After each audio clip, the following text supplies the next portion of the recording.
Right now at noon, our first real taste of winter leaves snow-packed roads and dangerous wind chills across the region. The cold temperatures stay through the rest of the week. I'll have those details coming up. And despite the cold, some four-state families braving the elements to have a little fun in the snow. The four states' most watched news starts now. Well, after a weekend of gusty winds, heavy snow, and bitterly cold temperatures, the four states are left with closed schools, churches, and businesses, and road crews working hard to clear the streets. This is KOAM News at Noon. I'm Chris Warner. The winter storm impacting the United States from Maine to New Mexico, leaving thousands without power, flight cancellations, and travel impacts on streets and highways. Here in our area, snowfall and gusty winds left slick roads and those dangerously cold wind chills. And we're going to begin with a look at that bitterly cold forecast with meteorologist Donald O'Keefe.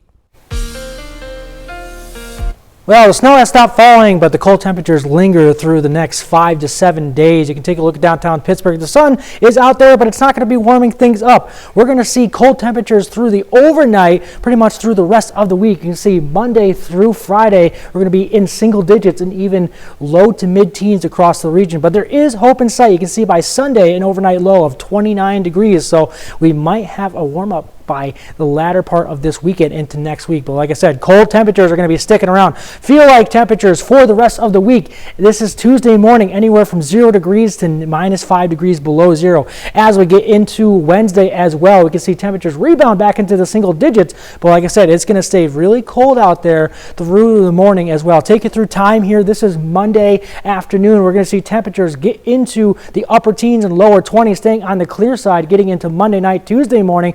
Those temperatures are going to be dropping back into the single digits and only getting up. We're going to see temperatures get into the lower 30s via Tuesday, but the cold temperatures will linger through the weekend. I'll have those full details coming up.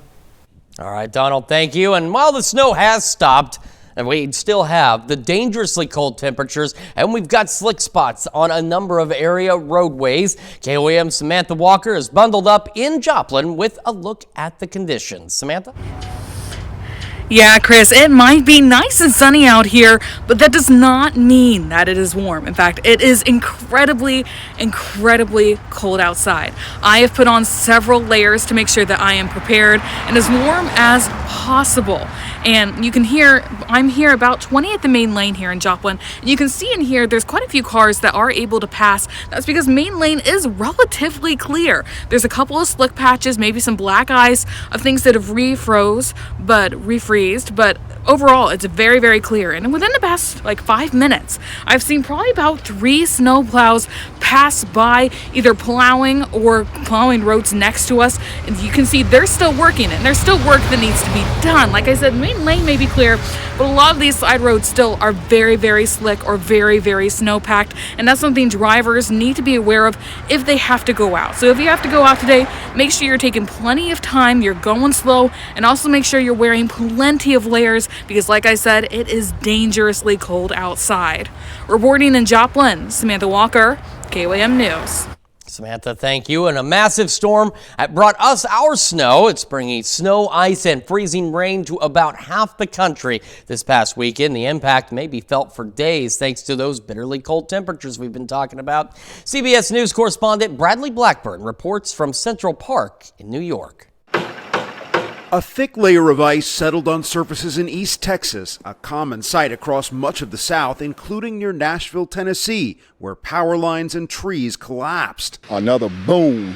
Another tree came down.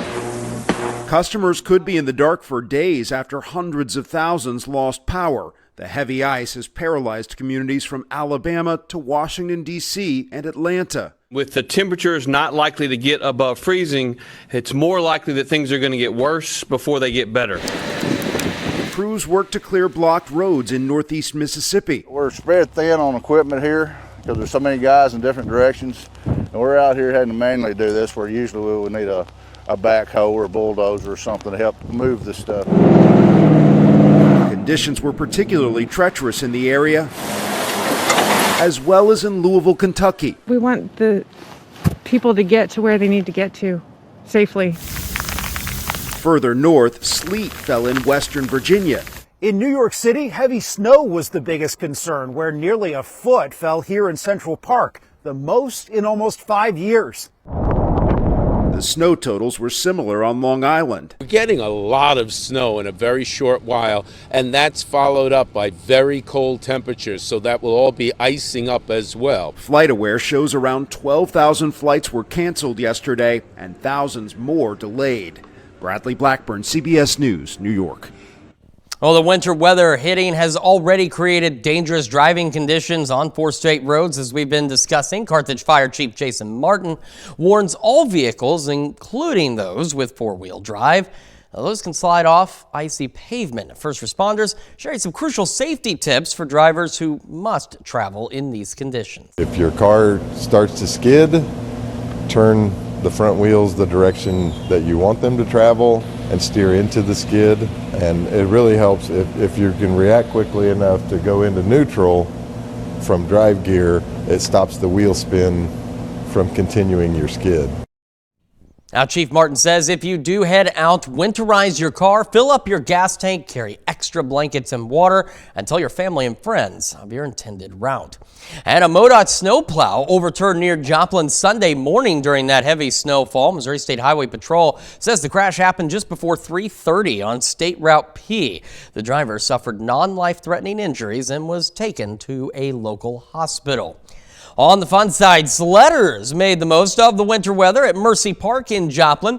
Families bundled up and hit the hill with kids racing down the slopes on sleds, tubes, and even some makeshift rides. Parents watched from the top of the hill, snapping photos and taking turns joining in on the fun.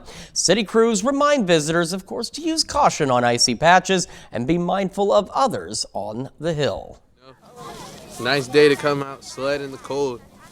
Fingertips cold, toes cold. So coming out here with the family, it's pretty fun.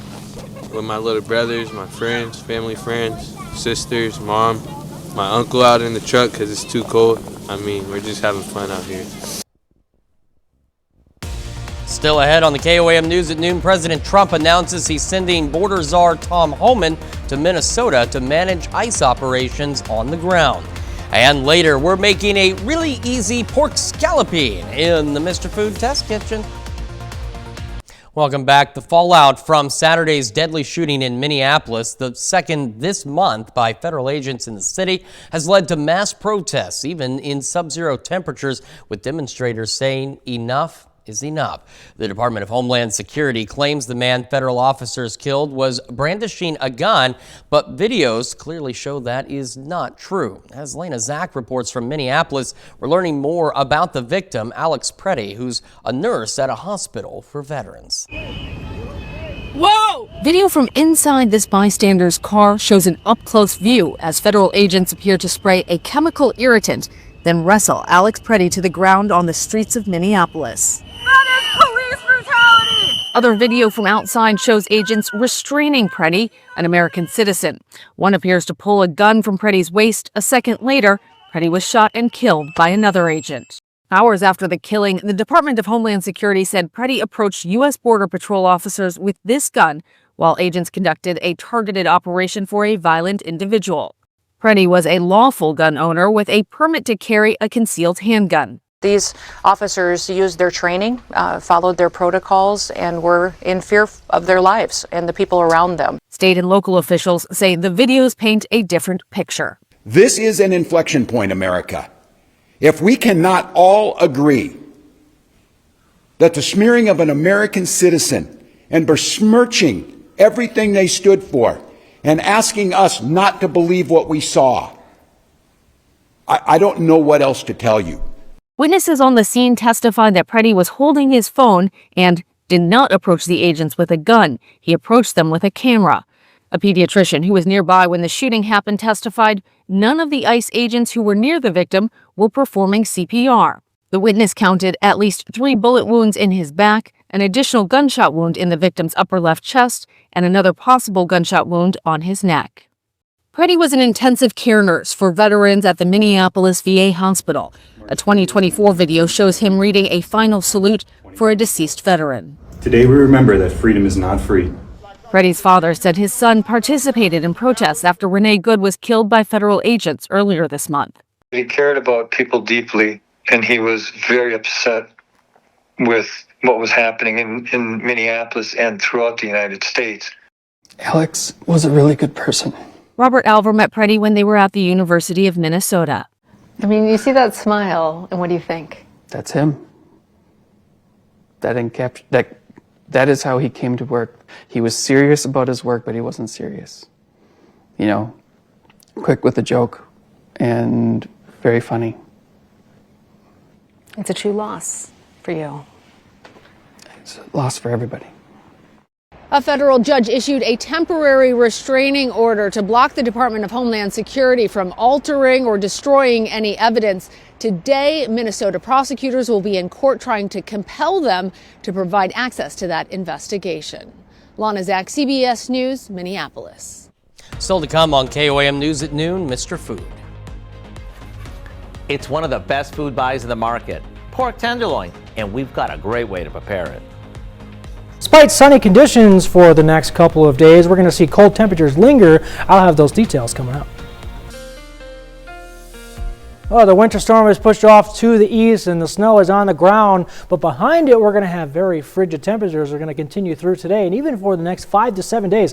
Let's take a look at downtown Pittsburgh right now. The sun is out. We're going to have clear conditions for today. However, those cold temperatures are going to be sticking around. We do have an alert day for our Monday because of how cold it is going to be, but that'll expire as we get into Tuesday. Taking a look, like I said, at downtown Pittsburgh, there's the sun. However, like I said, the roadways are still looking a little bit on the slick side as well. So if you're out driving for today, make sure you're taking extra time because, like I said, these roadways are going to stay a little bit slick as road crews are out there working to get the ice and snow off of there. Taking a look at Kansas right now, you can see the region has anywhere from partially covered to a little bit of covered out there, but like I said, they're slowly working to make sure that the driving conditions will be better by the next couple of days. Taking a look at the Missouri side as well, like I was saying, we're still seeing partially covered roadways.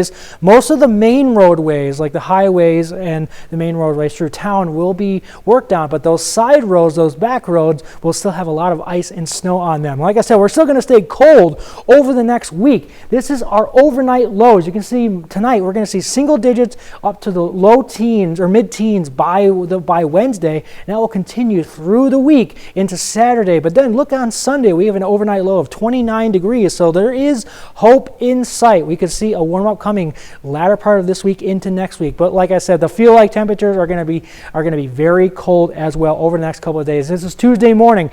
Not as bad as Monday morning, but that's still on the colder side. Still see anywhere from 0 degrees below 0 degrees up to -5 degrees below zero across the region. -3 there in Pittsburgh by Tuesday. But like I said, anywhere from about 0 to 5 degrees below zero. Moving into Wednesday, a little bit of an improvement. Now we're in the single digits wind chill values. But like I said, that's still on the cold side, so dress accordingly this entire week. Moving into Thursday, improving slowly. Now we're into the mid-teens to upper teens for us on Thursday for those wind chill values. Taking you through time. This is Monday afternoon, staying clear. Temperatures Monday afternoon get up to the upper teens and lower 20s.